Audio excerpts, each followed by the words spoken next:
Okay, good morning everyone. તો આજે આપણે એક નવા ચેપ્ટર વિશે વાત કરીશું જેનું નામ છે ગતિના નિયમો વિશે, લો ઓફ મોશન વિશે વાત કરવાની છે. તો જો આમાં આપણે ભણવાનું છે ન્યૂટનના ગતિના નિયમો, 3 નિયમો છે જે બહુ ફેમસ છે. એના ઉપરથી બહુ બધા એક્ઝામ્પલ સોલ્વ કરીશું. પુલિંગવાળા એક્ઝામ્પલ આવશે, રોલિંગવાળા એ ટાઈપના એક્ઝામ્પલ આવશે, એ બધું સોલ્વ કરવાનું છે. તો પહેલાં તો જો આના વિશે થોડુંક ડિટેલમાં માહિતી મેળવી લઈએ તો તમને ખબર હશે કે જે આ ન્યૂટનના ગતિના નિયમો આવે ને, જે ગતિના નિયમો છે બરાબર, એમાં આપણે ડાયનામિક્સ વિશે વાત કરવાની છે. ડાયનામિક્સમાં શું આવે કે ગતિ થવા પાછળના કારણો શું છે, એના ગુણધર્મો શું છે, કે કઈ રીતની ગતિ થાય, એવું તો એમાં શું એનું મિકેનિક્સ શું છે કે ગતિ થાય, પછી એની પ્રોપર્ટી શું છે, એ બધું ડાયનામિક્સમાં આવે. તો એ આ બધામાં આવશે બરાબર, આ ચેપ્ટરમાં આવશે ગતિના નિયમોમાં. અને પહેલાં તો આપણને ખબર હશે કે કોઈક પદાર્થ હોય, સમજી લઈએ બરાબર, એ કોઈ પદાર્થ હોય એના પર કંઈક ને કંઈક આપણે એનું શું કરવાનું છે, એની અવસ્થામાં ફેરફાર કરવાનું છે. સમજાયું કે નહીં? કોઈક પદાર્થ રાખેલો છે, બ્લોક રાખવાનો છે, અથવા તો ટેબલ હોય, જે પણ વસ્તુ હોય એની જે અવસ્થા હશે એમાં શું કરવાનું છે, ફેરફાર કરવાનું છે. તો મારે કંઈક ને કંઈક વસ્તુ કરવી પડે. સમજાયું કે નહીં? પદાર્થની અવસ્થા બદલવા માટે મારે કંઈક ને કંઈક વસ્તુ કરવી પડે, અથવા તો એને એની અવસ્થામાં જે ફેરફાર થાય એને શું કહેવામાં આવે, બળ કહેવામાં આવે. એ પણ ભણવાનું છે. એફ નામની રાશિ હશે, ફોર્સ નામની, જેનો એકમ ન્યૂટન છે. એ પણ બહુ સારું એવું છે બરાબર, કે બળ કોને કહેવામાં આવે. અને એના પછી જો બહુ બધું આવશે કે સંપર્ક બળ કોને કહેવામાં આવે બરાબર, એટલે કે જે સંપર્કમાં લાગીને બળ લાગે એને સંપર્ક બળ કહેવામાં આવે. ધારો કે જે જોઈ શકાય કે આપણે કોઈક વાહનો જાતા હોય ને એ બધામાં જે બળો લાગે એને સંપર્ક બળ કહેવામાં આવે. અને બીજું આવે ક્ષેત્ર બળ કોને કહેવામાં આવે. તો તમને ખબર હશે, ગુરુત્વાકર્ષણ બળ થઈ ગયું, વિદ્યુત બળ, કુલંબિક બળ, એ બધા ક્ષેત્ર બળ હશે. તો એ આ બહુ સારું એવું છે, તમે જોઈ લેજો, બુકમાં આપેલું છે કે શું શું આમાં હોય. પણ મેઇન અત્યારે શું ભણવાનું છે આમાં, ન્યૂટનના ગતિના 3 નિયમો વિશે ભણવાનું છે. જો બહુ ડિટેલમાં નહીં ભણીશું કે એમાં જે મેન આવશે કે કઈ રીતનું હોય, કે ગતિના 3 નિયમોમાં જે ઇક્વેશનો આવશે એ મેન છે. એના ઉપરથી જે એક્ઝામ્પલ આવશે ને એ બહુ ઇમ્પોર્ટન્ટ છે. જે પુલિંગ સિસ્ટમવાળું એક્ઝામ્પલ આવે, રોલિંગ સિસ્ટમવાળું એક્ઝામ્પલ આવે, પછી બ્લોક રાખેલું હોય, તો એ જે એક્ઝામ્પલ આવે ને એ સોલ્વ કરવા જરૂરી છે. એ મેઇન છે. કઈ રીતના 3 નિયમોનો યુઝ કરીને આપણે એક્ઝામ્પલ સોલ્વ કરાવીશું એ હું તમને ભણાવીશ બરાબર. એટલી વસ્તુ તમને સમજાય કે? તો બહુ વસ્તુ જોવાની છે. તો પહેલાં તો આપણે વાત કરીએ ન્યૂટનના ગતિના 3 નિયમો વિશે, જે ક્યારના સમયથી આપણે ભણતા આવીએ, ન્યૂટનના જમાનામાંથી બરાબર. તો વધારે નહીં એના વિશે માહિતી મેળવીશું. તો પહેલાં તો આવે ન્યૂટનના ગતિના નિયમો, ન્યૂટન લો ઓફ મોશન આવશે. 3 નિયમો છે, બહુ ફેમસ છે, બહુ છે બરાબર, કાંઈ નથી આમાં. પ્રથમ નિયમ આવે ન્યૂટન ફર્સ્ટ લો. શું કહેવા માગે, જો આમાં કાંઈ નહીં, એક એક્ઝામ્પલ આપીને સમજાવી દઉં. કંઈક ટેબલ રાખેલું હોય, કંઈક ખુરશી રાખેલી હોય, એમાં તમે એને ધક્કો મારો તો એ શું કરશે, ગતિમાં આવી જાય. સમજાયું કે નહીં? કાંઈ નહીં, ટેબલ છે, ખુરશી છે, એને તમે ધક્કો મારો એટલે કે બળ લગાડો તો એ શું કરશે, ઓબ્વિયસલી ગતિમાં આવી જાય. અને બીજું કોઈક શું હોય, કોઈક ઓલરેડી કોઈ પદાર્થ હોય, કોઈ પાર્ટિકલ હોય, એ ગતિમાં હોય. હવે એને તમારે શું કરવાનું છે કે ભાઈ એની ગતિ છે ને એ અટકાવી દેવાની છે, એટલે કે એને સ્થિર કરી દેવાનું છે. તો હું શું કરીશ, બળ લગાડી દઈશ તો એ સ્થિર થઈ જશે. તમે જોયેલું હશે કે જે વાહન હોય એ ગતિમાં હોય, હવે એને ઊભું રાખવું તો શું કરવામાં આવે, બ્રેક મારવામાં આવે, એટલે કે બળ લગાડવામાં આવે તો એ શું થઈ જશે, સ્થિર. તો જે ન્યૂટનનો ગતિનો ફર્સ્ટ નિયમ છે એનું સ્ટેટમેન્ટ શું છે એ સમજી લઈએ. જો બાહ્ય બળ શૂન્ય હોય બરાબર, પદાર્થ પર જ્યારે લાગતું બાહ્ય બળ હશે, એફ એક્સટર્નલ ફોર્સ હશે જે આપણે લગાડવાનું છે, એ શૂન્ય હોય તો સ્થિર પદાર્થ સ્થિર રહે છે અને ગતિમાન પદાર્થ પોતાની અચળ વેગી ગતિ જાળવી રાખે છે. આ સમજાયું ને? કાંઈ નહીં, સિમ્પલ છે કે કોઈ ખુરશી હોય એને ધક્કો મારો, બળ લગાડો ત્યારે જે ગતિમાં આવી જાય, અથવા તો બસ છે એ ઓલરેડી ગતિમાં છે, એને સ્થિર લાવવું તો બ્રેક મારી દઉં, એટલે કે બળ લગાડી દઉં તો જે ગતિમાં આવી જાય. એટલે કે જે પદાર્થ હોય બરાબર, કોઈક પાર્ટિકલ હશે, પદાર્થ હશે, બોલ હશે, બ્લોક હશે, એની અવસ્થામાં ફેરફાર કરવામાં આવે તો કંઈક ને કંઈક આપણે બાહ્ય બળ લગાડવું પડે. સ્થિર હોય જ્યારે એના પર કંઈક ને કંઈક બાહ્ય બળ લગાડીએ તો સ્થિર હોય એ કેમ આવી જાય? ગતિમાં આવી જાય. અને ગતિમાં હોય એ કેમાં આવી જાય તો કે સ્થિર થઈ જશે. તો કાંઈ નથી, સિમ્પલ નિયમ છે. જો બહુ બધું નહીં ભણવાનું છે આમાં, સ્ટેટમેન્ટ ખાલી યાદ રાખી લેજો. તો શું કહેવા માગે, ફિગર દોરીને હું તમને સમજાવી આપીશ. અને બીજો નિયમ પણ સારો એવો છે અને ત્રીજો નિયમ તો એકદમ સિમ્પલ છે. તો સમજી લઈએ કે પહેલો નિયમ શું કહેવા માગે. પહેલો નિયમનું સ્ટેટમેન્ટ જ છે. જો આ પહેલો નિયમ હશે, જે પ્રથમ નિયમ છે એનું સ્ટેટમેન્ટ અત્યારે આપેલું, પણ એની સાબિતી છે ને બીજા નિયમમાં આવશે કે શા માટે બાહ્ય બળ શૂન્ય હોય તો સ્થિર પદાર્થ સ્થિર રહે અને ગતિમાન પદાર્થ પોતાની અચળ વેગી ગતિ જાળવી રાખે છે. એનું સ્ટેટમેન્ટ અત્યારે આ પહેલા નિયમમાં એનું સ્ટેટમેન્ટ આપેલું, પણ એની સાબિતી બીજા નિયમમાં આવશે. તો બહુ સારું એવું છે. કઈ રીતની એની સાબિતી આવીએ એ જોઈએ. તો કોઈક બ્લોક રાખેલો, સમજાયું કે કોઈક બ્લોક હશે એનું દળ લઈ લઉં એમ. જો આ ટાઈપના જ એક્ઝામ્પલ આવશે. એક્ઝામ્પલ મેઇન છે. એક્ઝામ્પલ હું તમને સોલ્વ કરાવવા ને ત્યારે સમજી જવાનું છે કે કઈ રીતનું એના યુઝ કરવાનું છે.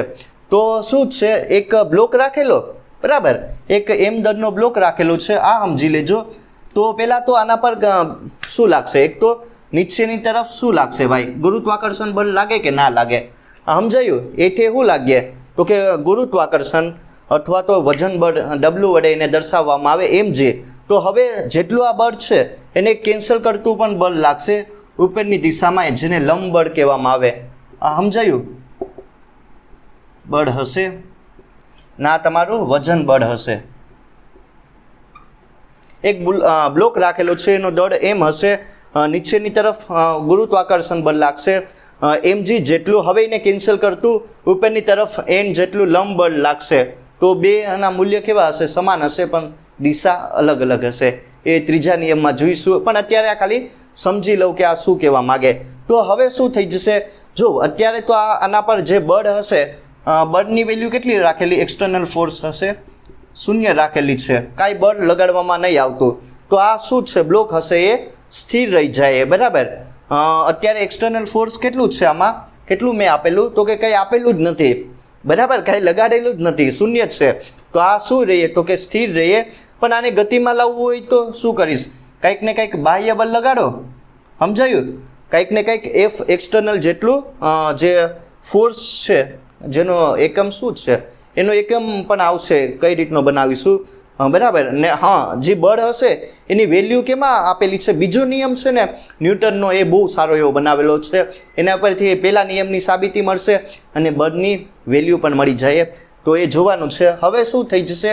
આના પર કંઈક ને કંઈક બળ લગાડો. પહેલાં જો બળ આના પર નહીં લગાડેલું એટલે કે આ શું હતું તો કે ભાઈ સ્થિર હતું. બરાબર, એની ઇનિશિયલ પોઝિશન પર હશે, કાંઈ નહીં થતું આમાં. તો હવે બળ લગાડો એટલે શું આવી જાય? વી વેગથી ગતિમાં આવી જાય. સમજાયું કે નહીં? જો મેં બળ આ દિશામાં લગાડું એટલે કંઈક ને કંઈક એ ગતિમાં આવી જાય. તો સમજાયું ને? તો આ છે કે બળ હશે. સિમ્પલ. બળ શું છે? ફોર્સ કાંઈ નહીં, જે પદાર્થની અવસ્થા હોય ને એમાં ફેરફાર કરે. સ્થિર હોય એને ગતિમાં લાવી દે, અથવા તો ગતિમાં હોય એને સ્થિર કરી દે. તો એ પણ છે સિમ્પલ. અને જે ન્યૂટનનો ગતિનો ફર્સ્ટ લો છે ને એ તમારા જડત્વનો નિયમ પણ છે. બરાબર. શું કહેવાય? ઇનર્શિયા આવશે ને, એ પણ જોવાનું છે, એ આવશે. તો અત્યારે સમજી લઉં કે ઇનર્શિયા કોને કહેવામાં આવે? જડત્વ કોને કહેવામાં આવે? તો જડત્વ એટલે કે કાંઈ નહીં, ફેરફારનો વિરોધ કરવો. સમજાયું કે નહીં? એ પ્રથમ નિયમ જ છે. જે જડત્વનો નિયમ છે ને એ કાંઈ નહીં, ન્યૂટનના ગતિનો ફર્સ્ટ લો જ છે. જડત્વ એટલે કે ઇનર્શિયા, ફેરફારનો વિરોધ કરવો. તો સમજાયું? પ્રથમ નિયમમાં કાંઈ નથી. સ્ટેટમેન્ટ તમે જે હું બોલી ગયો એ લખી નાખજો, બોર્ડમાં નહીં લખાય. બરાબર. તો નકર બુકમાં આપેલું છે, જોઈ લેજો, ગૂગલ કરી લેજો. બાકી તો શું હવે સમજવાનું છે? જો બીજો નિયમ જે ઇક્વેશન આવશે ને એ હું તમને કરાવી આપીશ, એ મેઇન છે. અને જે વસ્તુ દાખલાને છે ને એક્ઝામ્પલ, એ મેઇન છે. બરાબર. તો ધ્યાન આપજો. બીજો નિયમ મેઇન આમ લખાય કે બીજો નિયમ સેકન્ડ લો હશે. બરાબર. તો ન્યૂટનનો ગતિનો જે બીજો નિયમ શું કહેવા માગે કે કાંઈ નહીં, જો એ કહેવાય એમ માગે, જો આમાં વેગમાન આવશે. હવે સમજવાનું છે. આ મેઇન છે બીજો નિયમ. એમાં વેગમાન આવશે. વેગમાન એટલે કે કાંઈ નહીં, પહેલાં સમજી લઉં કે વેગમાન કોને કહેવામાં આવે. જેને પી વડે દર્શાવવામાં આવે. હવે કોઈક હોય બરાબર, પાર્ટિકલ હોય, ખટારો હોય, બસ હોય, એનું કંઈક ને કંઈક દળ હશે કે નહીં, બરાબર, એનું કંઈક ને કંઈક એમ જેટલું દળ હોય એમ દળનો જે પાર્ટિકલ હોય, પદાર્થ હોય, એને કંઈક ને કંઈક વેગ આપવામાં આવે તો તો એનું શું આવશે? દળનો પાર્ટિકલ હોય, એનું દળ કંઈક ને કંઈક એમ હોય, બરાબર, એને વેગ આપવામાં આવે વી જેટલો, તો હવે એ શું કરશે? ઓબ્વિયસલી એનું કંઈક ને કંઈક વેગમાન હશે. સમજાયું કે નહીં? વેગમાન એટલે કે કાંઈ નહીં, દળ ગુણ્યા વેગ. વેગમાન એટલે કે પી વડે દર્શાવવામાં આવે પદાર્થનું દળ ગુણ્યા વેગ, જેને વેગમાન પી કહેવામાં આવે છે. તો એ પણ સમજીશું કે વેગમાન કોને કહેવામાં આવે. તો સમજી લઈએ કે અત્યારે જો ખાલી તમને લખાવી આપું કે શું કહેવા માગે, તો જે પદાર્થનો વેગમાનમાં ફેરફારનો જે દર હશે, અથવા તો જે વેગમાનમાં સમયની સાપેક્ષે કંઈક ને કંઈક ફેરફાર આવે, વેગમાનમાં ફેરફારનો દર હશે, જે એનો સમય દર હશે, એ કેટલો હોય? પદાર્થ પર લગાડેલા બાહ્ય બળ જેટલો, અથવા તો બાહ્ય બળ જેટલો હોય. એ સમજીશું, બરાબર. અત્યારે ખાલી યાદ રાખી લઉં કે જે વેગમાનના ફેરફારનો દર હશે ને એ કેટલો હોય? એના પર લગાડેલા બાહ્ય બળ જેટલો હોય, અને એ બાહ્ય બળની દિશામાં હોય છે. તો એ સમજવાનું છે. F proportional to del P by del T, એ હું તમને સમજાવીશ. તો અત્યારે સમજાયું ને વેગમાન કોને કહેવામાં આવે? તો સમજી લઈએ કે શું છે. જો એકદમ સિમ્પલ છે, આમાં કાંઈ નથી. F is equal to M એ દળ ગુણ્યા પ્રવેગ, જે ન્યૂટનના ગતિનો બીજો નિયમ છે, એની સાબિતી કરાવીશ. તો શું થઈ જશે કે કંઈક ને કંઈક બે બોલ રહેલા, એક અને બે બોલ હશે, જેના દળ કેટલા હશે? એમ જેટલા. સમજાયું કે નહીં? બે દળ, સમાન દળના બે પદાર્થ હશે, પહેલો અને બીજો હશે, બંનેનું દળ સમાન છે. તો હવે શું હશે? આનો કંઈક ને કંઈક પ્રારંભિક વેગમાન હોય કે નહીં? વેગ હશે, બરાબર. આનો કંઈક ને કંઈક પ્રારંભિક વેગ હશે વીઆઈ જેટલો, અને આનો પણ કંઈક ને કંઈક વેગ હશે વીએફ જેટલો. સમજાયું? જો બે દડા હશે, બંનેના જે દળ હશે એ સમાન છે, 1 અને 2. આનો જે પ્રારંભિક વેગ હશે વીઆઈ છે, આનો વેગ કેટલો રાખે એવું હોય તો વીએફ રાખો, અથવા તો એક જ બોલ લઈ શકો, એને ગતિ કરાવી દેજો, પણ આપણે 2 રાખીએ તો એ સારી રીતના એને સમજી શકાય. તો હવે આનું શું થઈ જશે? આનું પ્રારંભિક કંઈક ને કંઈક વેગમાન હોય કે ના હોય? સમજાયું? આ પહેલા નંબરનો જે બોલ હશે એનું વેગમાન હોય કે ના હોય? કેમ કે દળ ગુણ્યા વેગ, જે આપણને વેગમાન વિશે માહિતી આપે. આનું પણ વેગમાન કેટલું હશે? પી એફ જેટલું એમ વી એફ. સમજાયું? અથવા તો કહી શકો આનું પ્રારંભિક વેગમાન એમ વી આઈ હશે, ધીરે ધીરે ગતિ કરીને એનું જે વેગમાન હશે, બરાબર, અંતિમ વેગમાન એ કેટલું થઈ જશે? એમ વી એફ જેટલું. તો સમજી લઉં કે વેગમાન કોને કહેવામાં આવે? મોમેન્ટમ. કોઈ પાર્ટિકલ હોય, કોઈક બસ હોય, ખટાડો હોય, એ શું પકડશે? મોમેન્ટમ પકડે. સમજાયું ને? તમે સાંભળેલું હશે કે કઈ રીતનું મોમેન્ટમ પકડે. તો મોમેન્ટમ એટલે કાંઈ નહીં, દળ ગુણ્યા એનો વેગ, બરાબર, એટલે એ મોમેન્ટમ પકડે, જેને પી વડે દર્શાવવામાં આવે. તો પી એટલે કે દળ ગુણ્યા વેગ થઈ જશે. સમજાયું? કાંઈ નહીં, પદાર્થનું દળ ગુણ્યા એનું વેગ, જે આપણને વેગમાન વિશે માહિતી આપે. એકમ શું થઈ જશે? તો કે ભાઈ આનો જે દળ હશે એનો કિલોગ્રામ, વેગનું મીટર પર સેકન્ડ, કિલોગ્રામ મીટર પર સેકન્ડ, એનો ઇક્વેશન થઈ જશે. હવે મારે શું જોતું? તો કે ભાઈ વેગમાનમાં ફેરફાર, વેગમાનમાં કેટલો ફેરફાર આવે એ મારે જોતું. કેમ કે શા માટે એ ગોતવું પડીએ? કેમ કે ન્યૂટનના ગતિનો જે બીજો નિયમ છે ને, એ આપણને વેગમાનના ફેરફારનો દર બતાવે ને, એનો સમય દર હોય એ જ કેટલો હોય? એ કોના પ્રપોર્શનલમાં હોય? તો એના પર લગાડેલા બાહ્ય બળ જેટલો હોય. તો ડેલ્ટા પી. સમજાયું? વેગમાનનો ફેરફારનો દર, જેને ડેલ્ટા પી વડે દર્શાવવામાં આવે. તો શું થઈ જશે? એક તો અંતિમ વેગમાન માઇનસ પ્રારંભિક વેગમાન. લખી શકાય કે ના લખી શકાય? ઓબ્વિયસલી લખી શકાય, બરાબર. અંતિમમાં વેગમાનમાં ફેરફારનો દર ગોતવો હોય તો કાંઈ નહીં, અંતિમ માઇનસ પ્રારંભિક કરી દેવાનું, એટલે તમને સમજાઈ જાય. એમ વી એફ માઇનસ એમ વી આઈ. અંતિમ વેગમાન કેટલું છે? એમ વી એફ માઇનસ એમ વી આઈ. એમને કોમન કાઢો એટલે વી એફ માઇનસ વી આઈ જેટલું થઈ જાય કે ના થઈ જાય? સમજાયું? જે વેગમાનના ફેરફારનો દર હશે, વેગમાન ફેરફારનો દર નહીં, ખાલી વેગમાનમાં ફેરફાર કેટલો આવે? દર ગોઠવો હોય તો ઓલું આવી જાય ને સમયવાળું, તો delta P is equal two એમને કોમન કાઢી લીધું, અંતિમ વેગ માઇનસ પ્રારંભિક વેગ, તો આ બતાવશે તમને વેગમાનમાં કેટલો ફેરફાર આવે એમ. તમે આને આમ પણ લખી શકો ને, ડેલ્ટા વી લખી શકાય કે ના લખી શકાય? ઓબ્વિયસલી લખી શકાય, કેમ કે ડેલ્ટા વી શું આવશે? અંતિમ વેગ, લાસ્ટ શું આવશે? Velocity minus initial velocity. વસ્તુ તમને સમજાઈ ગઈ હશે ન્યૂટનના ગતિના સેકન્ડ લોમાં, કે જે વેગમાનનો ફેરફાર હશે બરાબર એ કેટલો મળશે? એમ વી એફ માઇનસ વીઆઈ જેટલો. ડેલ્ટા પીની વેલ્યુ કેટલી થઈ જશે? તો કે ભાઈ એમ ડેલ્ટા વી જેટલી. આ વસ્તુ તમને સમજાય કે ના સમજાય? ઓબ્વિયસલી સમજાઈ ગઈ હશે. તો કેટલું આવશે કે delta P is equal to M del V જેટલું આવે. તો આપણને જે વેગમાનમાં ફેરફાર હશે એટલો મળે. તો હવે જે બીજો નિયમ છે એ મારે લખવાનો છે. સેકન્ડ લો કઈ રીતનો હોય ધ્યાન આપજો, કાંઈ નહીં, આમાં સિમ્પલ છે. એટલી વસ્તુ તમારા લોકોને ડાયરેક્ટ જ યાદ રાખી લેવાની જ છે. Delta P by delta T. સમજાયું કે નહીં? આ છે ન્યૂટનના ગતિનો બીજો નિયમ, આ જ છે બરાબર. તો આમાં શું કહેવા માગે? જે વેગમાનમાં ફેરફારનો જે સમય દર હશે delta P by delta T, વેગમાનમાં ફેરફારનો જે સમય દર હશે એ કેટલો હોય? એના પર લગાડેલા બાહ્ય બળ જેટલો હોય. અને એની દિશા કઈ દિશામાં હશે? તો કે બાહ્ય બળની દિશામાં હશે. સમજાયું? આ એનું સ્ટેટમેન્ટ છે. જો વેગમાનમાં ફેરફારનો જે સમય દર હશે એ કેટલો હોય? એના બાહ્ય બળ જેટલો હોય. અને એની દિશા કઈ દિશામાં હશે? તો જે દિશામાં બાહ્ય બળ આપેલું, અહીં લખી નાખો, જે દિશામાં બાહ્ય બળ આપેલું એ દિશામાં એની દિશા હશે. સમજાયું કે નહીં? એકદમ સિમ્પલ છે. બીજી કાંઈ વસ્તુ આમાં સમજવાની નથી કે એ પ્રપોર્શનલ ટુ ડેલ્ટા બાય ડેલ્ટી હશે. એ વસ્તુ ખાલી જ છે, બીજું આમાં કાંઈ નથી. હવે જો હવે શું કરવાનું છે?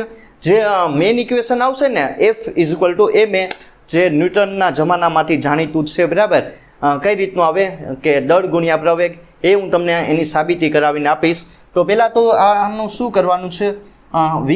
વિકલન નહીં, વિકલન કરવાનું છે. ઓલાવાળી લિમિટ લઈ લઉં, 0 વાળી, તો સમજાઈ જાય. Limit delta tense two 0 del પી ડેલ ટી હશે. તો શું થઈ જશે? એફ એક્સટર્નલ આમ થઈ જાય ડીપી બાય ડીટી. આ કરવાનું હતું. હવે કાંઈ નહીં, જો સિમ્પલ છે, આમાં કાંઈ નહીં. F external DP by DT. હવે મારે શું મૂકવાનું છે આમાં? ડેલ્ટા પીની એવું હોય તો વેલ્યુ મૂકી શકો તમે આમાં. સમજાયું કે નહીં?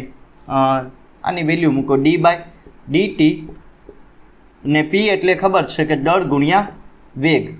સમજાયું કે નહીં? વેગમાન એટલે કે કાંઈ નહીં, દળ ગુણ્યા વેગ. બસ મેં આની વેલ્યુ મૂકી દીધી. હવે આની સિમ્પલ સાબિતી થઈ જશે. એફ એક્સટર્નલ એમને એમ, આમાંથી જે કોન્સ્ટન્ટ હોય જે ના બદલાય એ વસ્તુ બહાર કાઢી લઉં. દળ હોય એ ના બદલાય, એમાં કઈ રીતનું એનું બદલાવ આવે? ના બદલાય, એટલે એ મેં બહાર કાઢી લીધું. હવે જે વેગ હશે એનું શું થઈ જશે? વિકલન કરો બરાબર. ડીવી બાય ડીટી એ તમને કેટલું મળશે? સિમ્પલ એ જેટલું મળે કે ના મળે. વેગમાનમાં જે ફેરફારનો સમય દર હશે જે આપણને પ્રવેગ વિશે માહિતી આપે. તો આ થઈ ગયો ન્યૂટનના ગતિનો બીજો નિયમ. સમજાયું કે નહીં? જો આ મેન છે F is equal to M A, તો દળ ગુણ્યા પ્રવેગ હોય ને, દળ જો આ પદાર્થ હશે એનું દળ અને એનો પ્રવેગ એ બંનેનો ગુણાકાર કરો ને બરાબર, મલ્ટિપ્લિકેશન કરો ને, તો તમને બાહ્ય બળની વેલ્યુ આપે, જે તમારા ન્યૂટનનો ગતિનો સેકન્ડ લો છે. સમજાયું કે નહીં? તો ન્યૂટનના ગતિનો જે સેકન્ડ લો હશે, પહેલાં તો આપણને શું ખબર પડી કે અહીંથી બે વસ્તુ ખબર પડશે કે જે ફોર્સ હશે, જે બળ હોય એની વેલ્યુ કેટલી હોય? તો પદાર્થનું દળ ગુણ્યા પદાર્થનો પ્રવેગ હોય, એ બંનેનો ગુણાકાર કરો ને તો તમને જે બાહ્ય બળ હોય ને એની વેલ્યુ મળી જાય. F external is equal to M A, તો અહીંથી ખબર પડશે. અને બીજું જો આનો એકમ શું હશે? આનો ભાઈ હોય ન્યૂટન, એક તો મેઇન ફેમસ એકમ ન્યૂટન, ને બીજું આનું કિલોગ્રામ મીટર પર સેકન્ડ સ્ક્વેર. સમજાયું? તો આ બીજો એકમ થઈ જશે. અને મેં તમને કીધું ને કે જો આ સેકન્ડ લો ઉપરથી પહેલાં તો આપણને શું ખબર પડી? તો કે ભાઈ બળની વેલ્યુ અહીંથી આપણે જાણી શકાય. હવે મારે શું કરવાનું છે કે જે મેં તમને આ બીજા નિયમના ઉપરથી ખબર પડી કે બરાબર કે બળ કેટલું લાગે તો એની વેલ્યુ એટલી હોય. હવે મારે શું કરવાનું છે કે જે પેલા નિયમનું જે સ્ટેટમેન્ટ હતું ને કે સ્થિર હોય એ સ્થિર રહે અને ગતિમાન પદાર્થ પોતાની અચળ વેગી ગતિ જાળવી રાખે. એટલે કે જ્યારે બાહ્ય બળ શૂન્ય હોય, સમજાયું? શા માટે એવું થાય કે બાહ્ય બળ શૂન્ય હોય ને તો એ વસ્તુ મારે સાબિત કરવાની છે કે જે શું કહેવાય કે ઓલરેડી જે પદાર્થ ગતિમાં હોય ને એનો વેગ અચળ રહે. સમજાયું કે નહીં? જો શું કરવાનું છે કે બાહ્ય બળ શૂન્ય લઈ લેવાનું છે. તો મારે એમ સાબિત કરવાનું છે પહેલા નિયમનું સ્ટેટમેન્ટ આ ઇક્વેશન ઉપરથી કે જે બળ શૂન્ય હોય તો જે પદાર્થ હોય ને એ એનો વેગ કેવો રહેવો જોઈએ? કોન્સ્ટન્ટ રહેવો જોઈએ, અચળ રહેવો જોઈએ, એ ના બદલાવો જોઈએ. તો એ સાબિતી કરવી પડે કે ના કરવી પડે? ઓબ્વિયસલી કરવી પડે, નકર તો ખોટું પડી જાય ને પેલો નિયમનું સ્ટેટમેન્ટ. તો હું શું કરીશ? કાંઈ નહીં, એફ એક્સટર્નલ ફોર્સ બાહ્ય બળ કેટલું લગાડ્યું? તો કે શૂન્ય જ લગાડવું પડે ને. તો શૂન્ય થઈ ગયું. તો હવે અહીંયા બીજી વસ્તુ શું આમાં 0 થઈ જશે? તો કે કાંઈ નહીં, અહીંથી શું ખબર પડી કે એ શૂન્ય થઈ જશે. એક તો બાહ્ય બળ શૂન્ય હોય, પદાર્થ પર એપ્લાય કરેલું બાહ્ય બળ શૂન્ય હોય, એફ એક્સટર્નલ ફોર્સ શૂન્ય હોય તો એનો પ્રવેગ કેટલો થઈ જશે? ઓબ્વિયસલી એનો પ્રવેગ જ ના હોય, બરાબર? કાંઈ બાહ્ય બળ ના લગાડો તો એનો પ્રવેગ શૂન્ય થઈ જશે. તો વેગ કેટલો થઈ જાય અહીંયા? કોઈ મને જણાવી શકે કઈ રીતનો વેગ હશે? એ કેટલો થઈ જશે? તો કે કોન્સ્ટન્ટ થઈ જાય. શા માટે? કેમ કે જો વાયા મૂકવાનું છે. કઈ રીતનું? જેને ના ખબર પડી એના માટે એ ડીવી બાય ડીટી એની વેલ્યુ કેટલી લઈ લેવાની છે? શૂન્ય લઈ લેવાની છે. અને શૂન્યનું જે વિકલન થઈ જશે એ કેટલું થઈ જાય? અચળ. બરાબર થઈ જાય કે નહીં?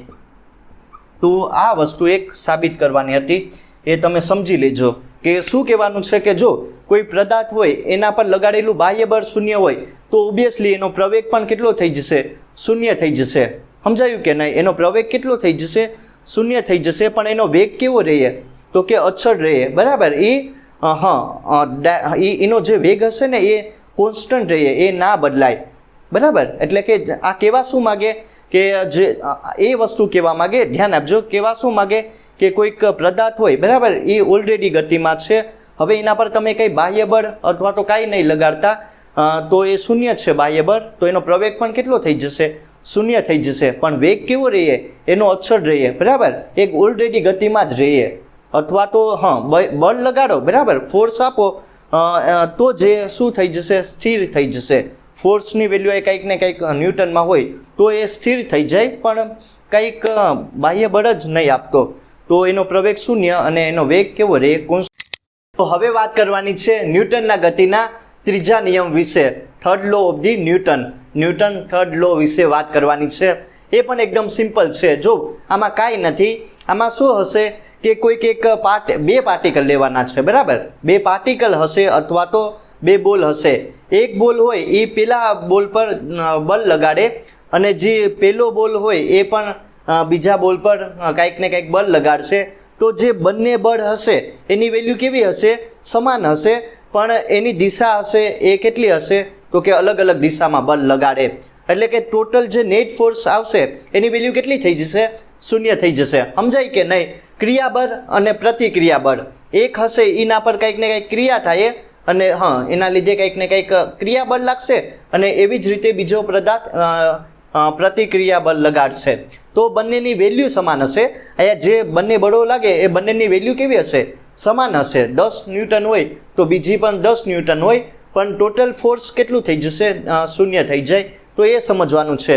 જો આમાં કાંઈ નથી, થર્ડ લો, બરાબર, એ સમજી લઉં. ત્રીજો નિયમ કઈ રીતનો હોય એ જોઈએ.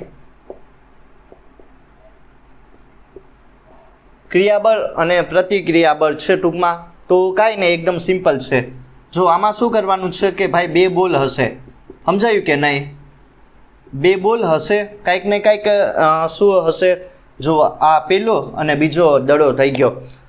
હવે શું હશે? જો આ જે પેલો બે એકબીજાની નજીક આવશે અથવા તો દૂર પણ જઈ શકે. બે કેસ લેવાનો છે. તો આ જે બીજો બોલ હશે એ શું કરશે? તો કે ભાઈ પેલા બોલ પર કંઈક ને કંઈક બળ લગાડશે, બરાબર? આ ટાઈપનું લખી શકાય. બીજા વડે એક પર લાગતું બળ અને એવી જ રીતે જે આ પેલો દડો હશે એ પણ આ બીજા દડા પર કંઈક ને કંઈક બળ લગાડશે. એ કઈ રીતનું લખી શકાય? 1 2, બરાબર. 1 ના લીધે બીજા પર લાગતું બળ. તો હવે આનું સ્ટેટમેન્ટ આપવું હોય તો જો પહેલાં તો મેં તમને કીધું કે બંને બળોની વેલ્યુ કેવી હશે? તો કે ભાઈ સમાન હોય, F12 ને F21, પણ એની જે ડાયરેક્શન હશે એ કંઈક ને કંઈક અલગ હશે. જો આ દેખાય ને, વિરુદ્ધ દિશામાં બળ લાગશે, તો એ સમજવાનું હતું. તો આનું સ્ટેટમેન્ટ એકદમ સિમ્પલ સમજી લઉં કે શું કહેવા માગે. તો બે પદાર્થોની આંતરક્રિયા દરમિયાન કે જ્યારે બે બોલ હશે અથવા તો બે પદાર્થ હોય, પાર્ટિકલ હોય, એ એકબીજા સાથે ઇન્ટરેક્શન કરીએ ત્યારે શું થઈ જશે કે જે બીજો હશે, બીજો બોલ હશે એ પેલા પર કંઈક ને કંઈક બળ લગાડશે. એવી જ રીતે જે પેલો બોલ હશે એ પણ બીજા પર કંઈક ને કંઈક બળ લગાડશે. એ બંને બળોની વેલ્યુ કેવી હશે? સમાન હશે, પણ એમની દિશા હશે એ અલગ અલગ હોય. સમજાયું કે નહીં? જો ક્રિયાબળ અને પ્રતિક્રિયાબળ, બરાબર. આ ક્રિયાબળ હોય ને આ પ્રતિક્રિયાબળ હોય, બંનેની વેલ્યુ સમાન હશે પણ દિશા કેવી હશે? અલગ અલગ હોય. તો આમ લખી શકાય F12 માઇનસ F21. સમજાયું કે નહીં? F12 ને F નેટ કેટલું થઈ જશે? ફોર્સ આપો, ટોટલ ફોર્સની વેલ્યુ કેટલી અહીંયા થઈ જશે? તો કે ભાઈ 0 થઈ જશે. કુલ બળ કેટલું થઈ જશે? તો કે 0 થઈ જાય, કેમ કે આ 10 ન્યૂટન હોય તો આ પણ 10 ન્યૂટન હોય, તો કુલ બળ 0 થઈ જાય. તો બે પદાર્થોની આંતરક્રિયા દરમિયાન સ્ટેટમેન્ટ સમજી લઉં કે શું કહેવા માગે કે બે પદાર્થોની આંતરક્રિયા દરમિયાન પેલો જે પદાર્થ હશે એ બીજો જે પદાર્થ હશે એ પેલા પર બળ લગાડશે. એવી જ રીતે જે પેલો બોલ હશે એ પણ બીજા પર કંઈક ને કંઈક બળ લગાડશે. બંને બળોની વેલ્યુ સમાન હશે પણ જે ડાયરેક્શન હશે એ કંઈક ને કંઈક એ અલગ હોય, એકબીજાની વિરુદ્ધ દિશામાં બળ લાગે. સમજાયું કે નહીં? એકબીજાની વિરુદ્ધ દિશામાં બળ લાગશે. ક્રિયાબળ અને પ્રતિક્રિયાબળ, સમજાયું? બંનેની વેલ્યુ સમાન હશે પણ દિશા અલગ અલગ હોય. તો નેટ ફોર્સ કેટલું અહીંયા થઈ જશે? તો કે 0 જોવા મળે. અને બીજી વસ્તુ એક સમજી લેજો કે જ્યારે આ બંને બળો લાગે ને ત્યારે એ પેરમાં લાગશે, બરાબર. સમજાયું કે નહીં? એ પણ સમજવાનું કે જ્યારે બે બળો લાગે ને ત્યારે પેરમાં હોય. એકલું બળ ના લાગે. એક આ મેન છે, આ એ કોઈ દી પણ એકલું બળ નહીં લાગે. આ લાગશે ને તો એ ક્યારે લાગે? બેની જોડ હશે, પેરમાં લાગશે. જો આના પર F12 લાગે ને તો F21 પણ લાગશે, પેરમાં લાગશે, એકલું બળ નહીં લાગે. તો એક આ વસ્તુ સમજી લેજો, બાકી આમાં કાંઈ નથી. સમજાયું કે નહીં? ગતિના 3 નિયમો વિશે આપણે વાત કરી લીધી. જો નિયમોમાં તમારે જે ઇક્વેશન છે ને F = ma એ મેન છે, અને વેગમાનનું જે ઇક્વેશન હશે એ યાદ રાખવાનું છે, P = mv. એ બે મેન છે. અને જે થર્ડ લો છે ને એ પણ યાદ રાખવાનું છે. બંને બળોની વેલ્યુ સમાન હશે પણ ડાયરેક્શન અલગ અલગ હોય. હવે શું કરવાનું છે? જે આ ન્યૂટનના ગતિના 3 નિયમો છે ને એનો યુઝ કરીને આમાં આપણે બહુ બધી પ્રોબ્લેમ હશે એનું સોલ્યુશન કરીશું. અને જો આ ટાઈપની પ્રોબ્લેમ આવશે, કઈ ટાઈપની મેઇન જે એક્ઝામ્પલ હોય એ તમારી એક્ઝામમાં પૂછાય, તો સમજી લઉં કે જો આ ટાઈપની જે પુલીવાળું સિસ્ટમ હોય, પુલીવાળું સિસ્ટમ તમને ખબર હશે કે ગળગડી હોય અને બીજું કંઈક ને કંઈક દોરી લટકાવેલી હોય, તો એ પુલી સિસ્ટમ બની જાય. તો એ જ ટાઈપનું જે સિસ્ટમ હશે એને પુલી સિસ્ટમ કહેવામાં આવે. અને જો દોરી હોય, પહેલાં સમજી લઈએ કે કેવા શું માગે. દોરી હોય તો એમાં શું ઉત્પન્ન થાય? તો કે ભાઈ તણાવ બળ ઉત્પન્ન થાય. અને બે ટાઈપના કંઈક ને કંઈક બ્લોક હોય તો એમાં શું લાગે? વજન બળ લાગે. તો મેન તમને એક્ઝામ્પલમાં શું સોલ્વ કરવાનું કીધેલું હશે, શું કઈ વેલ્યુ ગોતવાની કીધી હોય? તો મેન તો તણાવ બળ T અને પ્રવેગની વેલ્યુ ગોતવાની કીધી હોય. તો પુલી સિસ્ટમ છે. પછી શું આવે કે બ્લોકવાળી સિસ્ટમ આવે કે કોઈક હોય એના પર કંઈક ને કંઈક બ્લોક લગાડી દેવામાં આવે, દોરી વડે બાંધી દેવામાં આવે, તો એમાં કેટલું તણાવ બળ ઉત્પન્ન થાય, બળ કેટલું હોય, એ બધું વસ્તુ આવશે. તો બહુ સારું એવું છે. અત્યારે તમને 3-4 એક્ઝામ્પલ સોલ્વ કરાવી આપીશ અને નેક્સ્ટ લેક્ચરમાં ખાલી કે આપણે એક્ઝામ્પલ સોલ્વ કરીશું. એમાં પણ બહુ સારું એવું જોવાનું છે, કેમ કે મેન તમારા એક્ઝામ્પલ છે. ન્યૂટનના ગતિના 3 નિયમો તો છે પણ મેન એના ઉપરથી જે એક્ઝામ્પલ આવે ને એ છે. તો કઈ રીતનું પેલું એક્ઝામ્પલનું આપણે સોલ્યુશન કરીએ, ધ્યાન આપજો. આ મોસ્ટ ફેમસ છે. આ જ કોન્સેપ્ટને યુઝ થઈને બહુ બધા એક્ઝામ્પલ બનાવી શકાય. તો કઈ રીતનું આનું સોલ્યુશન કરવું, ધ્યાન આપજો. તો આમાં તમને એક પુલી સિસ્ટમ વાળું આપેલું હશે, સમજાયું ને? કે પુલી સિસ્ટમમાં શું હોય? તો કે ભાઈ ગરગડી હશે, ગરગડી, અને એમાં શું હશે કે એક દોરી બાંધેલી હશે આ ટાઈપની. હવે બે દોરી હશે ને એના બે છેડે તમારે શું કરી દેવાનું છે, કંઈક ને કંઈક વજન લટકાવી દેવાનું છે, આ ટાઈપનું છે. તો આ સમજી લઈએ. તો એક ગરગડી આપેલી છે અને એક દોરી બાંધેલી છે. હવે દોરીના એક છેડે કંઈક ને કંઈક બ્લોક લગાડી દેવાનો છે. સમજાયું? જે બ્લોક હશે એનું વજન કેટલું અહીંયા વજન શું, વજન બળ આવશે, પણ એનું દળ કેટલું આપેલું, 8 કિલોગ્રામ આપેલું. અને જો જે અહીંયા બ્લોક હશે એના પર પહેલાં તો શું લાગશે, તો કે W1 જેટલું વજન બળ લાગે, M1G જેટલું લાગે કે નહીં નીચેની તરફ. સમજાયું કે નહીં? હવે દોરી હશે તો એમાં શું ઉત્પન્ન થાય, તો કે T જેટલું તણાવ બળ ઉત્પન્ન થાય. હવે પ્રવેગ આવશે કે નહીં, આ બ્લોક હવે કઈ જગ્યાએ જાય, તો કે ભાઈ જો હવે આ બીજા બ્લોક વિશે વાત કરી લઈએ. બીજો જે બ્લોક હશે એનું દળ 12 kg આપેલું, હા, અને એમાં ગુરુત્વાકર્ષણ બળ કેટલું લાગશે, W2 લાગે, એ M2G જેટલું હોય. અને એના લીધે શું થઈ જશે કે હા જે દોરી હશે ને આમ સમજાય ને કે આ બ્લોક હશે એ નીચે તરફ આવશે, કેમ કે આનું વજન વધારે હશે, 12 kg છે ને આ 8 kg. તો આમાં પણ શું ઉત્પન્ન થાય, T જેટલું તણાવ બળ ઉત્પન્ન થાય. એટલી વસ્તુ તો તમને સિમ્પલ સમજાઈ ગઈ હશે. હવે સમજવાનું છે કે શું આવે. પહેલાં તો જો આ બ્લોક હશે એ કઈ દિશામાં જાય, તો કે ઉપરની દિશામાં જાય કે નહીં. સમજાયું કે આ ઉપરની તરફ જાય ને આ બ્લોક હશે એ નીચેની તરફ આવશે, કેમ કે આનું જે દળ હશે એ વધારે છે. તો પ્રવેગ કઈ દિશામાં ઉત્પન્ન થાય, ઓબ્વિયસલી આ ઉપરની તરફ જાય એટલે ઉપરની દિશામાં પ્રવેગ ઉત્પન્ન થાય. અને આ એ હું શા માટે કરું, કેમ કે કામ આવશે, ઇક્વેશન હું બનાવીશ ને ત્યારે કામ આવીએ. અને આ બ્લોકનું વજન વધારે છે તો આ જમીન તરફ આવશે, ધરતી તરફ આવે, તો એનો પ્રવેગ ક્યાં ઉત્પન્ન થાય, તો પ્રવેગ કઈ દિશામાં હોય, તો કે નીચેની તરફ હોય. તો એ વસ્તુ સમજવાની હતી. તો હવે મારે શું કરવાનું છે કે એના માટે હા પ્રવેગ હોય એની વેલ્યુ કેટલી હોય, અને જે તણાવ બળ હશે T, જેને ટેન્જિયલ ફોર્સ કહેવામાં આવે એવું કંઈક, એની વેલ્યુ કેટલી હોય એ મારે ગોતવાની છે. તો એ સમજી લઈ કઈ રીતનું ગોતીએ. તો કાંઈ નહીં, જો આમાં શું કરવાનું છે, F = ma વાળું ઇક્વેશન યુઝ કરવાનું છે, ન્યૂટનના ગતિનો બીજો નિયમ. અને હા ન્યૂટનના ગતિનો બીજો નિયમ અને એક થર્ડ લો પણ યુઝ કરી શકાય ને, કે જો આ બંને, હા થર્ડ લો શું કહેવા માગે કે આ અત્યારે સમજી લે, હું તમને શા માટે આમ સમજાવું, કેમ કે બીજું તમને બીજા એક્ઝામ્પલ આરામથી સમજાઈ જાય. તો જો આમાં શું કહી શકાય કે જે આ હશે બરાબર, આ જે બળ હશે એની વેલ્યુ કેટલી હશે, તો કે ભાઈ તણાવ બળ T જેટલી. બંનેની વેલ્યુ કેટલી હોય, તો કે સમાન હોય, પણ દિશા હશે એ અલગ અલગ હોય. મેં કીધું ને કે જેટલું આ બળ હોય એટલું જ એનું તણાવ બળ હોય. સમજાયું? તો એ વસ્તુ સમજવાની હતી. તો હવે આનું સિમ્પ્લિફિકેશન કરીએ. તો પહેલાં તો આમાં કઈ રીતના ઇક્વેશન બનાવીશ એ ધ્યાન રાખો. તો પહેલાં તો જો આમાં કઈ વસ્તુ, આમાં કયું બળ વધારે હશે, તણાવ બળ T વધારે હોય કે આ વજન બળ W1 વધારે હોય. તો એ સમજવા માટે શું કરી શકાય, કેમ કે જો આ જે બ્લોક હશે એ પહેલાં તો કઈ સાઈડ જઈ રહેલો, તો કે ઉપરની સાઈડ જઈ રહેલો, બરાબર. તો શું કહી શકાય કે હા ઉપરની સાઈડ આમ જાય તો આમાં શું વધારે હોય, તો તણાવ બળ વધારે હોય કે ના હોય. તો T હશે એમાંથી તમે શું બાદ કરી શકો, તો કે આ વજન બળ mg. જે એક વસ્તુ સમજાયું ને કે જે બળની વેલ્યુ વધારે હોય, જે બળની વેલ્યુ વધારે હોય એને પહેલાં લખવાની અને એમાંથી બાદ કરી નાખવાનું, બરાબર. હંમેશા મોટામાંથી નાનું બાદ કરવાનું, નાનામાંથી મોટું નહીં. એ વસ્તુ સિમ્પલ લોજિક છે, તો એ સમજી શકો. તો T ઉપરની તરફ, આ M1G નીચેની તરફ લાગશે. તો હા M1A પેલું ઇક્વેશન બની ગયું કે નહીં. હવે બીજું ઇક્વેશન બનાવો, એવી જ રીતે આના માટે કરો. હવે શું સમજવાનું છે કે આમાં કયું બળ વધારે હશે, આ વજન બળ કે તણાવ બળ.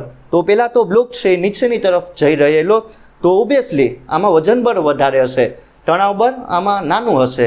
તો પહેલાં જે વધારે હોય એ લખો M2G, એમાંથી શું બાદ કરી નાખવાનું, -T નાયા M2A. સમજાયું કે નહીં? આ વસ્તુ સિમ્પલ તમારે સમજવાની છે. હવે બંને બળોની વેલ્યુ સમાન છે એટલે એવું હોય તો આનો શું કરી દેવાય, બંને સાઈડ સરવાળો કરી દઉં, M1G plus M2G minus T = MA. બંને ઇક્વેશનનો સરવાળો કરતા M2A. બસ કાંઈ નહીં કરવાનું, જે વસ્તુ કેન્સલ થાય એ કરવાનું છે, પ્લસ આ કેન્સલ. જો એક સારું એવું ઇક્વેશન બનીએ જે તમારે ડાયરેક્ટ યાદ રાખી લેવાનું છે. મેન શું ગોતવાનું છે આમાં, તમારે જે એ છે એ ગોતવાનો. તો આયા m2g માઇનસ m1g, આયા જે કોમન આવે એ કાઢી નાખો, એ કોમન આવશે એટલે m1, હા એમ લખી શકો કે નહીં, આઈથી પણ કોમન નીકળશે તો કાઢીએ m1 પ્લસ m2. સમજાયું? કાંઈ નહીં. જો આમાં plus minus cancel, T cancel, તો વધીએ શું આયા અહીંથી જો આ કોમન કાઢો, m2 minus m1, g common કાઢી લઈએ ને આયા શું લખી શકાય, ઇઝ ઇક્વલ ટુ કરીને m2 પ્લસ m1 ને આયા એ કોમન નીકળશે. આમાં શું ગોતવાની છે, મેન તમારે જે પ્રવેગ હોય એની વેલ્યુ ગોતવાની. એટલે કે એ કેટલું આવશે, m2 માઇનસ m1 છેદમાં m2 પ્લસ m1. સમજાયું કે નહીં? ના એ જી એમને જો m2 માઇનસ m1 અને એના છેદમાં m2 પ્લસ m1 ને જી એમને. હવે જે વેલ્યુ આપેલી એ લખો. હવે m2 કેટલું આપેલું 12 ને આ કેટલું થઈ જશે 8, 12 માઇનસ 8 ને 12 પ્લસ 8 ને આ 9.8 મીટર પર સેકન્ડ સ્ક્વેર. તો તમે કરી શકો કેટલી વેલ્યુ મળશે.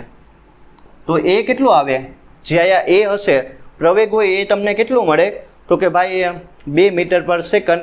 હવે જે પ્રવેગ હોય ને એ આ ગમે ઇક્વેશનમાં મૂકી શકો એની વેલ્યુ. તો અહીંથી તમે હજી પણ ઇક્વેશન આનું સિમ્પ્લિફિકેશન કરી શકો, બરાબર. એવું હોય તો શું ગોતવાનું છે, ટી ગોતવાનું. એટલે કે ટી એમને એમ, જો વાયથી m1 કોમન નીકળશે g પ્લસ એ. તો કાંઈ નહીં, m1 કેટલું આપેલું, તો કે ભાઈ 8 આપેલું, g 10 અથવા 9.8 અને આયા 2 લઈ લેજો એની જગ્યાએ. તો 10 પ્લસ 2 કરો 12 થઈ જાય ને આ કેટલું થઈ જશે 12 અઠા 96. તો ટી કેટલું મળશે 96 ન્યૂટન જેટલું. સમજાયું કે નહીં?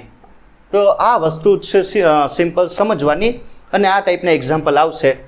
પ્રવેગ કેટલો મળેલો, તો કે 2 મીટર પર સેકન્ડ ને આયા જે તણાવ બળ હશે કેટલું દોરીમાં ઉત્પન્ન થાય 96 ન્યૂટન જેટલું. તો આ પ્રમાણે સિમ્પલ તમે આનું સોલ્યુશન. તો હવે વાત કરીએ પ્રોબ્લેમ નંબર 2 વિશે. આ પણ એકદમ સારી એવી પ્રોબ્લેમ છે. કઈ રીતનું આનું સોલ્યુશન કરવું ધ્યાન આપજો. તો આમાં પણ તમને પુલી સિસ્ટમ આપેલું હશે. શું કીધેલું હશે કે ભાઈ એક ગરગડી હશે ને એમાં કંઈક ને કંઈક એક દોરી લટકાવેલી હશે, બંનેના 2 છેડા હશે, બંને છેડે 2 બ્લોક બાંધેલા હશે. એક બ્લોકનું વજન વધારે હશે, એકનું નાનું હશે. એક બ્લોક હશે એ નીચે તરફ આવે ને એક ઉપર તરફ જાય છે. તો આ વસ્તુ છે. પહેલાં એક્ઝામ્પલ જેવું જ છે. તો સમજી લઈએ આમાં શું કહેવા માગે. તો પહેલા બ્લોક માટે વાત કરીએ. આનું દળ હશે એ કેટલું આપેલું 4 kg આપેલું, એટલે એમાં વજન બળ કંઈક ને કંઈક m1g ઉત્પન્ન થાય છે એટલું આવીએ, બરાબર. હવે આ ઉપર તરફ જાય એટલે કંઈક ને કંઈક આમાં ટી જેટલું તણાવ બળ હોય અને એ જેટલું આમાં શું હશે એ જેટલો પ્રવેગ ઉત્પન્ન થાય ઉપરની તરફ જાય એટલે એ દિશા હશે એની એ ઉપરની તરફ હોય. હવે બીજી વસ્તુ શું સમજવાની છે, આ બ્લોક હશે એનું દળ વધારે હશે 6 kg, એટલે એ નીચેની તરફ આવી રહેલો. ત્યાં વજન બળ કેટલું લાગશે m2g. હવે પ્રવેગ હોય એની દિશા કઈ દિશામાં હોય, તો કે જમીનની દિશામાં હોય. નીચે તરફ આવે ને એટલે પ્રવેગ પણ એઠીની સાઈડ આવશે. અને બીજું આમાં ટી હોય, ટીની વેલ્યુ આમાં ટી હોય, બરાબર, એ પણ આવશે દોરીમાં. તો હવે મને આમાં ગોતવાનું શું કીધું કે પ્રવેગ હોય ને એ ગુરુત્વ પ્રવેગ જીના ફોર્મમાં ગોતવાનું છે. સમજાયું કે નહીં? સિમ્પલ. પ્રવેગની વેલ્યુ કોના ફોર્મમાં ગોતવાની છે, તો કે ગુરુત્વ પ્રવેગ જીની ફોર્મમાં ગોતવાની છે. તો કઈ રીતનું આનું સોલ્યુશન કરું ધ્યાન આપજો. પહેલાં એક્ઝામ્પલ જેવું જ છે, બીજું કાંઈ નહીં કરવાનું. તો પહેલાં આ સમજી લઈએ. જે વધારે હોય ને એમાંથી જે ઓછું હોય એની કિંમત બાદ કરી નાખો. તો આમાં શું વધારે હોય, તણાવ બળ. એમાંથી શું બાદ કરવાનું, m1g બાદ કરવાનું ને m1a. આમ લખી શકું કે ના લખી શકું? ઓબ્વિયસલી લખી શકાય. તો શું થઈ જશે m1a ના m1g. તો જો m1 ની કિંમત મૂકો, m કેટલું આપેલું 4, તો 4a ના અહીંયા પ્લસ કરીને 4g થઈ જાય કે ના થઈ જાય? ઓબ્વિયસલી આમ થઈ જાય. તો હવે મારે શું કરવાનું છે, એવી જ રીતે ઇક્વેશન નંબર 2 બનાવવાનો. તો જે વધારે હોય ને એને પહેલાં લખો, એમાંથી ઓછું મૂલ્ય બાદ કરી નાખો. તો આમાં વધારે શું છે m2g ને બાદ શું કરી નાખવાનું t માઇનસ ટી બાદ કરો ને અહીંયા શું આવશે m2a. તો હવે આવી જ રીતે કરો, સમજાયું? તો m2g માઇનસ m2a અને આ સાઈડ ને અને આ સાઈડ લઈ જાઓ. ઇક્વેશન નંબર 2 બનાવો. m2 કેટલું આપેલું? 6g માઇનસ 6a ને ટીની વેલ્યુ એમને એમ. Equation number 2. જો બંને ઇક્વેશનને એક સાથે કમ્પેર કરો એટલે તમને પ્રવેગની વેલ્યુ મળી જશે. કોના ફોર્મમાં? તો કે ભાઈ ગુરુત્વ પ્રવેગ જીના ફોર્મમાં. તો શું કરીશ? 4a plus 4g is equal two 6g minus 6a. સમજાયું કે નહીં? એકદમ સિમ્પલ. 4a પ્લસ આને આ સાઈડ લાવો એટલે પ્લસ 6a એટલે 10a થઈ જાય. હવે 6g માઇનસ 4g કરો એટલે શું થઈ જશે? 4g એટલે 2g. 2g આવ્યું કે ના આવ્યું? 2/10 કરો ને g શું થઈ જશે? 10 નું અડધું કરી નાખો 5, 1/5g. તો પ્રવેગ હોય ને તમને એટલો મળે. પ્રવેગની વેલ્યુ ડાયરેક્ટ તમને એટલું મળી જશે, a is equal two 1/5g. અથવા તો આવું ના કરવું હોય ને ડાયરેક્ટ ઇક્વેશન યાદ રાખી લો. m21 minus m1, m2 plus m1 ને g. એમ પણ થઈ જાય કે ના થઈ જાય? 6 માઇનસ 4 એટલે કેટલું થઈ જશે? 2 ને અને 6 પ્લસ 4 10. 10ના અડધા કરી 10 ને 5 વડે ભાંગી નાખો એટલે શું થઈ જાય? એમ જ થઈ જાય કે? અરે આ પ્રમાણે 6 પ્લસ 4 એટલે 10 ને આ કેટલું? 6 માઇનસ 4 એટલે કેટલું થઈ જશે? તો કે ભાઈ 2. તો હવે 10 ને 2 વડે ભાંગી નાખો તો 5 આવે ને, તો ડાયરેક્ટ પણ થઈ જાય. એ ઇક્વેશનને યાદ રાખી લેવાનું ડાયરેક્ટ. એટલું બધી વસ્તુ તમારે નહીં કરવાની. આ ટાઈપનું આપેલું હોય તો પુલી સિસ્ટમવાળું, તો આ ઇક્વેશનની મદદથી સોલ્યુશન. તો હવે વાત કરવાની છે પ્રોબ્લેમ નંબર 3 વિશે. આ પણ એકદમ સારી એવી પ્રોબ્લેમ છે. કઈ રીતનું આનું સોલ્યુશન કરું ધ્યાન આપજો. જો આ JEE માં આવી ગઈ એકવાર તો સમજવાનું છે કઈ રીતનું આનું સોલ્યુશન થાય. પુલીવાળું જ સિસ્ટમ હશે. આમાં શું કીધેલું કે જો આ ટાઈપનું એક કાટકોણ ત્રિકોણ આપેલું, આપણને ખબર કઈ રીતનું આ બધું આકૃતિમાં આપેલું. એકનું જે ખૂણાનું મૂલ્ય હશે, એક ખૂણાનું એ 90 ડિગ્રી હોય. આ કેટલું આપેલું? 53 ડિગ્રી ને આ 37 ડિગ્રી આપેલું. બરાબર, 3 ખૂણા આપેલા છે. એક કાટકોણ ત્રિકોણ આપેલું.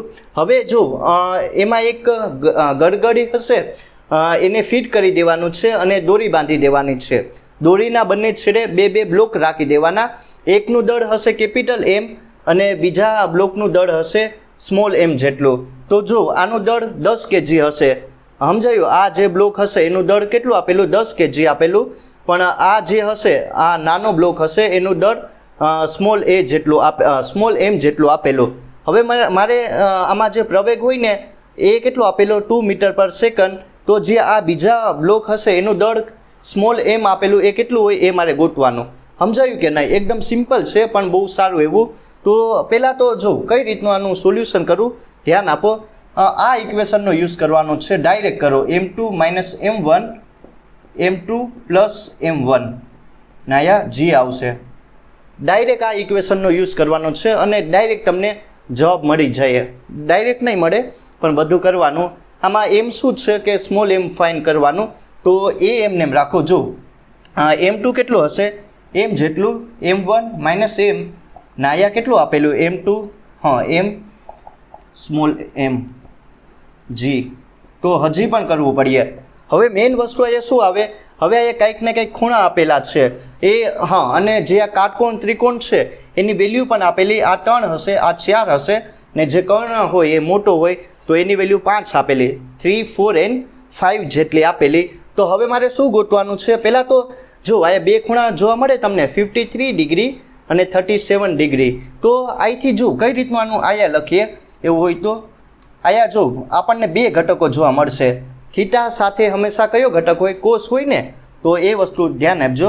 કોસ m 53 ડિગ્રી ને અહીંયા પણ એક જોવા મળશે ને, શું મળશે? m sin 53 degree. એવી જ રીતે આના માટે કરો. સમજાયું? આના માટે કરીએ 37 ડિગ્રી. તો પહેલાં તો આ કેપિટલ આવશે, આ કેપિટલ M ને અહીંયા પણ કેપિટલ M આવશે. અહીંયા સ્મોલ m cos 37 ડિગ્રી ને આ ખૂણાની મૂલ્ય કેટલું આવશે sin 37 ડિગ્રી. સમજાયું કે નહીં? જો આ ટાઈપનું કરી શકાય, ડાયરેક્ટ નહીં જવાબ મળે, બરાબર. થોડુંક સોલ્યુશન કરવું પડે, થોડીક મહેનત તમારે આમાં કરવી પડે, ડાયરેક્ટ નહીં મળે. તો બે ટાઈપનું આવશે, બે ઘટકો લેવાના, જે કેપિટલ M હશે એના બે ઘટકો લેવાના, થીટા સાથે કોસ લેવાનો, એટલે M cos 53 ડિગ્રી ને આયા M sin 53 ડિગ્રી. એવી જ રીતે 37 ડિગ્રીના ખૂણા માટે M cos 37 ડિગ્રી ને M sin 37 ડિગ્રી. તો બે વેલ્યુ ફાઇન્ડ કરવાની છે. તો હવે જો હવે શું કરવાનું છે, તો એટલી વસ્તુ તમને લોકોને સમજાઈ ગઈ ને આ ઇક્વેશન. હવે મારે શું કરવાનું છે, જો હવે આ જે ઇક્વેશન દેખાય ને એમાં તમારે બે ઘટકો લેવાના છે. જે પુલી સિસ્ટમ હશે એક મૂવ કોની લીધે થઈ જશે, તો કે ભાઈ ખાલી સાઇન ઘટકના લીધે, બરાબર. એ જવાબદાર છે, આમાં કોસ ઘટક નહીં લેવાના. તો અહીંયા શું થઈ જશે, M sin, જો આ લઈ લો ઘટક, માઇનસ સ્મોલ m sin આ ઘટક 37 ડિગ્રી નાયા capital M plus small m. હવે મારે શું કરવાનું છે, આ બંનેની વેલ્યુ ગોતવાની છે.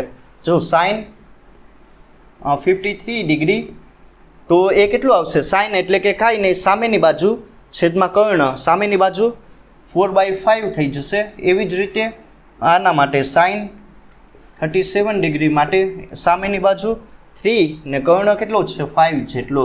તો બસ બધી વેલ્યુ આમાં મૂકો તો શું આવીએ, એ એમને એમ રાખો. જો કેપિટલ એમની જગ્યા હવે કેટલું અહીંયા દળ આપેલું, તો કે ભાઈ 10 ને અહીંયા કેટલી વેલ્યુ છે 4/5. એવી જ રીતે શું થઈ જશે, સ્મોલ એમની જગ્યા હવે કાંઈ નહીં આપેલું ને આ કેટલી આપેલી સાઇન 3/5 ને આ કેટલું આપેલું છે 10 ને આ સ્મોલ એમને. સમજાયું કે નહીં? આ પ્રમાણે તમારે વેલ્યુ મૂકવાની છે. હવે પ્રવેગ કેટલો આપેલો, જો 2 મીટર પર સેકન્ડ આપેલું ને, તો આનું સોલ્યુશન કરો. 10 4/5 ને આયા માઇનસ m 3/5 ને આયા 10 પ્લસ સ્મોલ m. આમાં મેઇન શું ફાઇન કરવાનું છે, સ્મોલ એમની વેલ્યુ. તો તમે કરી શકો, બરાબર. એટલું આવશે 15/2 ને 15/2 એટલે 7.5 kg. આ ખાલી સિમ્પલ કેલ્ક્યુલેશન છે, ટાઈમ બચાવવા માટે હું નહીં કરતો. તો તમે કરી શકો, બરાબર. આમાં કાંઈ નથી. તો જે સ્મોલ એમ હશે એ કેટલું મળશે, 7.5 kg જેટલું. તો આ પ્રમાણે સિમ્પલ આનું સોલ્યુશન છે.